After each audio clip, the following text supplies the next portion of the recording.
믿을 수 없는 일이 벌어졌습니다. 미국 중서부의 한 은퇴 엔지니어가 평생 품고 살았던 고정관념이 단 일주일 만에 완전히 무너져 버렸다고 합니다. 그것도 지구상에서 가장 위험하다고 여겨졌던 분단국가에서 말이죠. 60년 넘게 한국전쟁의 기억 속에 살았던 이 미국인 아버지는 딸이 한국행을 선언하자 극구 반대했습니다. 아직도 전쟁 중인 위험한 나라라는 확신 때문이었죠. 하지만 직접 그 나라 땅을 밟은 순간부터 그의 세상이 뒤바뀌기 시작했습니다. 세계 최강국 미국에서도 불가능한 일들이 이 작은 동양의 나라에서는 너무나 당연하게 일어나고 있었던 겁니다. 더 충격적인 것은 이 모든 게 그냥 일상이었다는 점입니다. 한국 사람들에게는 너무나 평범한 일상이 미국인 아버지에게는 그야말로 문명의 충격이었던 거죠. 평생 한국을 전쟁의 나라로만 알고 살았던 미국인 아버지가 왜 지금은 한국을 자랑스럽게 소개하고 다니는지, 그리고 그 일주일 동안 도대체 어떤 일들이 벌어졌는지 지금 바로 시작합니다. 그 전에 1초면 되는 구독을 눌러주시면 영상 제작에 아주 큰 힘이 됩니다. 저는 미국 중서부에서 은퇴한 엔지니어 존이라고 합니다. 60대 후반이 된 지금도 믿을 수 없는 일이 일어났습니다. 제 딸 에밀리가 어느 날 갑자기 한국으로 영어를 가르치러 간다고 선언한 거죠. 저는 깜짝 놀랐습니다. 한국이라니요? 제가 알고 있는 한국은 아직도 전쟁 중인 위험한 나라였거든요.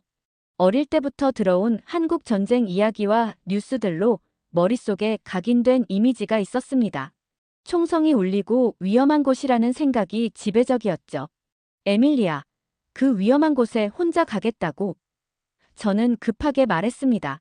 딸은 제 걱정을 이해하지 못하는 듯 했어요. 아빠, 한국은 안전한 나라야라고 말하더군요. 하지만 저는 고개를 젓고 말았습니다. 절대 안 돼.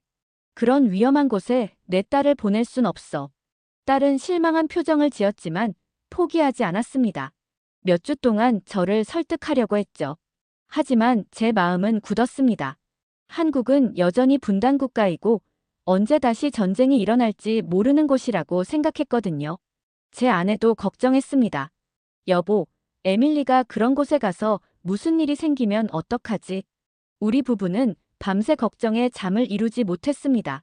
텔레비전에서 나오는 한국 뉴스는 항상 군사적 긴장감을 강조했고 그것이 우리가 알고 있는 한국의 전부였죠. 결국 딸은 우리의 극구 반대에도 불구하고 한국행을 강행했습니다. 공항에서 배웅할 때 저는 마음이 무거웠어요. 혹시 이번이 딸과의 마지막 만남이 되는 건 아닐까 하는 불안감이 엄습했습니다. 딸이 한국으로 떠난 지 6개월이 지났습니다. 처음엔 자주 연락이 왔어요. 아빠, 여긴 정말 안전해라고 말하며 영상통화를 걸어오곤 했죠. 하지만 저는 여전히 반신반의했습니다. 그런데 계약이 끝나갈 즈음 딸에게서 충격적인 소식이 들려왔습니다. 아빠, 저 1년 더 있을 거예요. 저는 깜짝 놀랐습니다. 원래 계획은 1년이었는데 연장한다는 거였죠. 혹시 한국 남자 때문이야? 저는 의심스럽게 물었습니다. 딸은 웃으면서 그런 게 아니야. 아빠라고 대답했지만 저는 뭔가 숨기고 있다는 느낌을 받았어요. 영상통화를 할 때마다 딸은 한국 음식을 먹고 있었습니다. 형형색색의 반찬들이 놓인 식탁 앞에서 아빠, 한국 음식 정말 맛있어라고 말하며 행복해 보였죠. 하지만 저는 속으로 생각했습니다. 저건 쇼하는 거 아냐? 전쟁 중인 나라에서 저렇게 행복할 리가 없어. 아내와 저는 걱정이 더 커졌습니다. 여보, 에밀리가 정말 괜찮은 건가? 혹시 우리에게 거짓말하는 건 아닐까?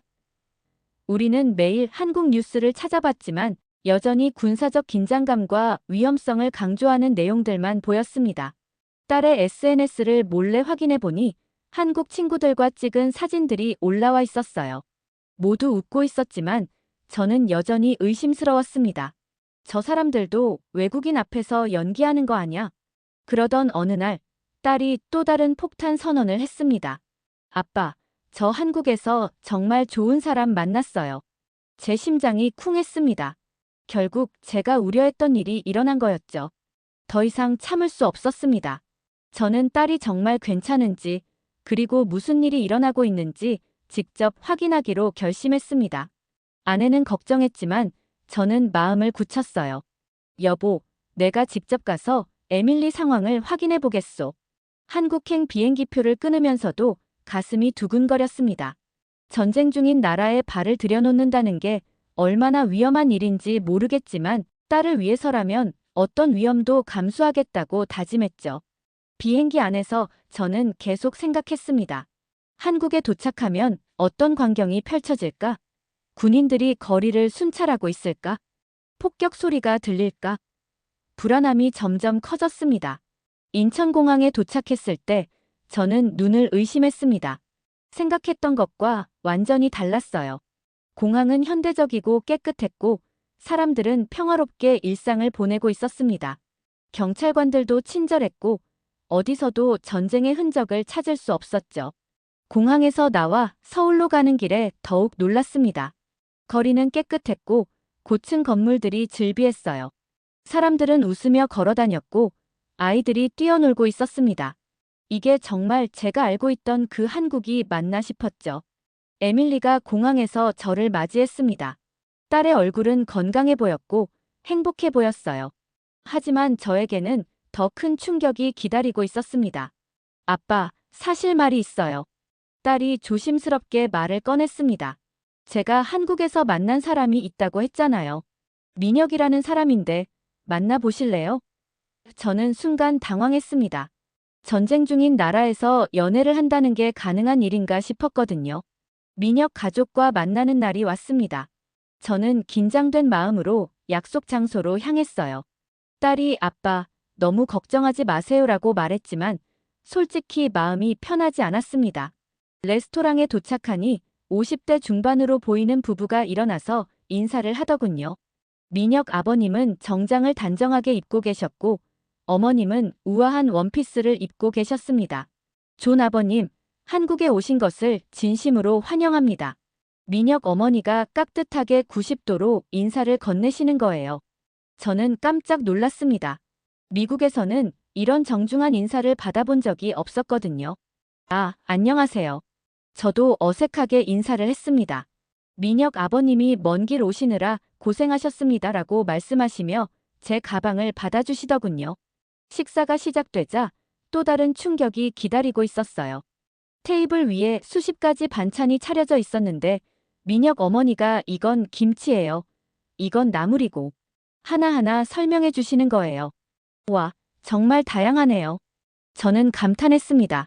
그런데 민혁 아버님이 혹시 필요하신 것 있으시면 언제든 말씀해 주세요라고 하시더군요. 저는 농담 반 진담 반으로 지금 주문하면 미국 돌아가기 전에는 못 받을 텐데요라고 말했습니다. 그런데 민혁 어머니 표정이 진지해지더니 어떤 걸 원하세요? 라고 물으시는 거예요. 농담이었는데. 저는 당황했습니다. 하지만 민혁 어머니는 이미 스마트폰을 꺼내고 계셨어요. 그냥 예를 들어서 한국의 운동화 같은 거요? 저는 얼떨결에 대답했습니다. 민혁 어머니 손가락이 화면을 빠르게 움직이기 시작했어요. 사이즈가 어떻게 되세요? 280이요. 색깔은 어떤 걸 좋아하세요? 검은색이면. 딸이 옆에서 어머니, 정말 안 그러셔도 되는데요 라고 말했지만 어머니는 이미 주문을 마치고 계셨습니다. 그리고 화면을 저에게 보여주시더군요. 내일 새벽 6시 도착 예정이에요. 제 눈이 휘둥그레졌어요. 이게 어떻게 가능한 거죠? 민혁 아버님이 웃으며 한국은 24시간 배송이 기본이에요. 새벽 배송도 가능하고요라고 말씀하시더군요. 저는 정말 충격이었습니다. 미국에서도 아마존 프라임이 있지만 이틀은 걸리는데 하루 만에 가능하다고요? 네, 한국은 물류 시스템이 잘 되어 있어요. 특히 서울 같은 경우는 몇 시간 만에도 받을 수 있어요. 식사 후 지하철을 타러 가는 길에 저는 아내에게 메신저를 보내려고 했습니다. 그런데 갑자기 데이터 로밍 경고창이 뜨는 거예요. 이거 요금 많이 나오겠네. 민혁 어머니가 제 당황한 모습을 보시더니 여기 공공 와이파이가 무료예요라고 말씀하셨습니다. 공공 와이파이요? 저는 의아했습니다. 네, 지하철역에도 있고 지하철 안에도 있어요. 비밀번호도 필요 없어요. 정말로 핸드폰을 보니 퍼블릭 와이파이 프리라는 신호가 잡히더군요. 연결해보니 바로 접속되었습니다. 신기해서 아내에게 영상통화를 걸어봤는데 화질이 선명하게 나오는 거예요. 여보, 지금 한국 지하철 아니야. 와이파이가 정말 잘 터져. 제가 흥분해서 말하니까 아내도 놀라더군요. 민혁 어머니가 한국은 전국 어디든 공공 와이파이가 잘 되어 있어요. 관광객들이 많이 편해하세요라고 설명해 주셨습니다. 이게 전쟁 중인 나라 맞나요? 미국도 지하철에서는 인터넷이 잘 안 터지는데 저는 속으로 중얼거렸습니다. 지하철에 탑승하자 또 다른 놀라운 광경이 펼쳐졌어요. 민혁 어머니가 저를 특별한 좌석 쪽으로 이끌더니 아버님, 여기 앉으세요라고 하시는 거예요. 좌석을 보니 다른 색깔로 되어 있었습니다. 이건 왜 색깔이 다른가요? 여기는 노인 후 대석이에요. 어르신들을 위해 칸마다 좌석 구역이 정해져 있어요. 저는 미국 지하철을 떠올렸습니다. 미국에는 이런 좌석 자체가 없어요. 노인이 앉으려면 그냥 운에 맡겨야 하죠. 누가 자리를 양보해 줄지 말지. 이건 진짜 배려네요. 민혁 어머니가 계속 설명해 주셨어요. 그리고 한국은 65세 넘으면 지하철이 무료예요. 무료요? 정말요? 네, 버스는 유료지만 지하철은 완전 무료예요. 다만 외국인 여행객은 해당 안 되죠. 저는 또 한 번 충격을 받았습니다.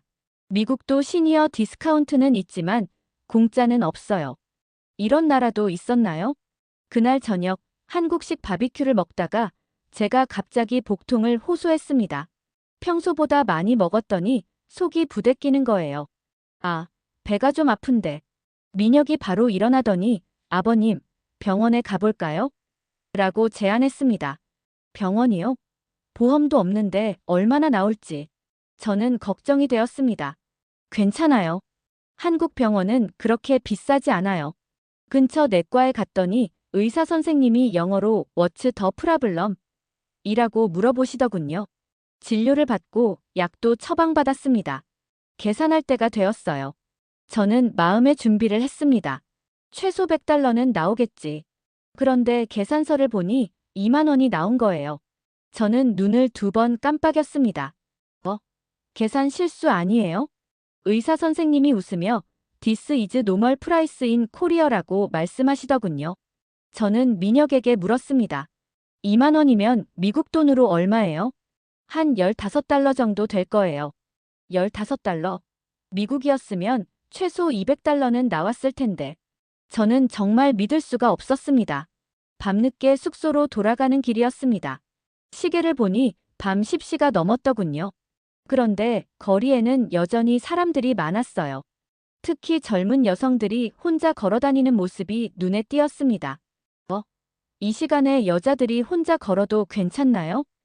저는 놀라서 물었습니다. 민혁이 한국은 밤에도 안전해요. 여자 혼자 다녀도 괜찮아요라고 답했습니다. 정말 미국이었으면 절대 불가능해요. 특히 밤에는. 저는 고개를 저었습니다. 한국은 치안이 정말 좋아요. CCTV도 많이 설치되어 있고 경찰서도 가까운 곳에 많이 있어요. 실제로 주변을 둘러보니 여성들이 스마트폰을 보며 자연스럽게 걸어다니고 있었습니다. 어떤 여성은 이어폰을 끼고 조깅을 하고 있었어요. 이게 정말 아시아라고. 내가 알던 아시아와는 완전히 다른데. 저는 중얼거렸습니다. 그날 밤 호텔방에서 저는 창밖을 내다보며 생각에 잠겼습니다. 한국에 대한 제 모든 편견이 하루 만에 산산조각이 나버렸어요.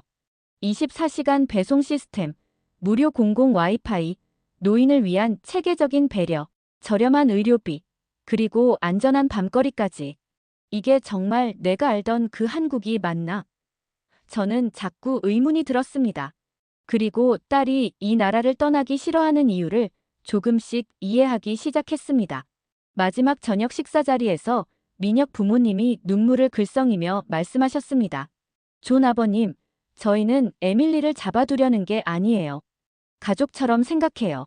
민혁 아버님이 조용히 말씀하셨습니다. 제 아버지가 한국 전쟁 참전 용사의 아들이셨어요.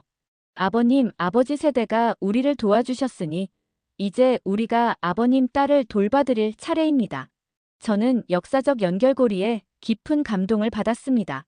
그리고 딸도 눈물을 흘리며 고백했어요. 아빠, 여기는 전쟁 중인 나라가 아니야. 여기는 내 두 번째 집이야. 그 순간 저는 그동안의 오해가 얼마나 컸는지 깨달았습니다. 눈물을 흘리며 딸을 끌어안았어요. 내가 정말 잘못 생각했구나. 미안해, 에밀리아. 한국에서의 마지막 밤, 저는 창밖을 내다보며 생각했습니다. 화려한 네온사인들이 빛나는 거리, 늦은 시간에도 안전하게 걸어다니는 사람들, 그리고 따뜻하게 맞아준 민혁 가족의 모습이 떠올랐습니다. 돌아가는 비행기에서 혼잣말을 했습니다. 한국은 내 딸이 사랑받는 나라였어. 이제 나도 한국인이 조금은 된 기분이야. 창밖으로 보이는 서울의 야경이 아름다웠습니다. 3개월 후, 저는 미국 친구들에게 한국 사진을 보여주며 자랑하고 있었습니다. 내 딸이 있는 나라가 이렇게 발전된 곳이야. 친구들이 놀라며 한국이 이렇게 좋은 나라였어? 라고 물었습니다. 저는 자신있게 대답했습니다. 난 한국을 완전히 잘못 알고 있었어. 한국은 내가 젊었을 때 알던 그 나라가 아니야. 우리 세대가 알던 한국과는 완전히 다른 나라가 되었어.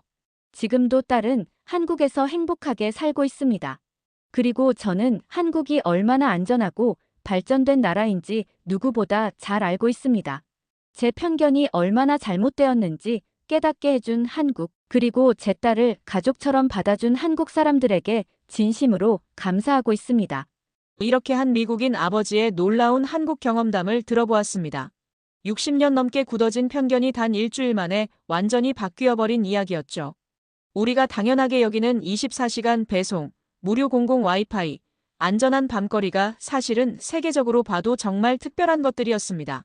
한국전쟁의 폐허에서 70년 만에 이런 기적을 만들어낸 우리 대한민국이 정말 자랑스럽습니다.